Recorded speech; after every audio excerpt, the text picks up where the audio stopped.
The Scottish Parliament has voted in favour to put a ban on fracking, and it's not binding, but it's a step further in the direction of keeping fossil fuels in the ground and implementing a green energy strategy.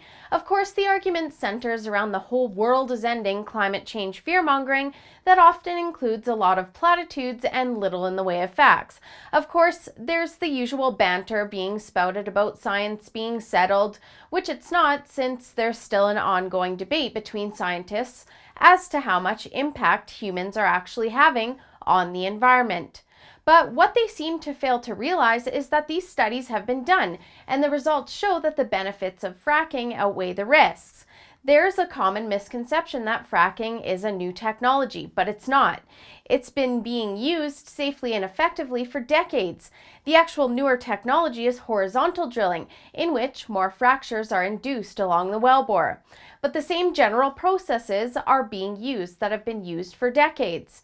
And then there's the call for a public consultation and more research to be done before another well is drilled. And although these politicians didn't directly state what risks were involved, it's usually a concern over the effects of fracking on groundwater and that fracking causes earthquakes. But this research has already been done. In fact, the United States Environmental Protection Agency recently released a report on the effects of hydraulic fracturing on drinking water, stating, "We did not find evidence that these mechanisms have led to widespread, systematic impacts on drinking water resources in the United States." And the United States Geological Survey has done extensive studies on fracking and earthquakes as well.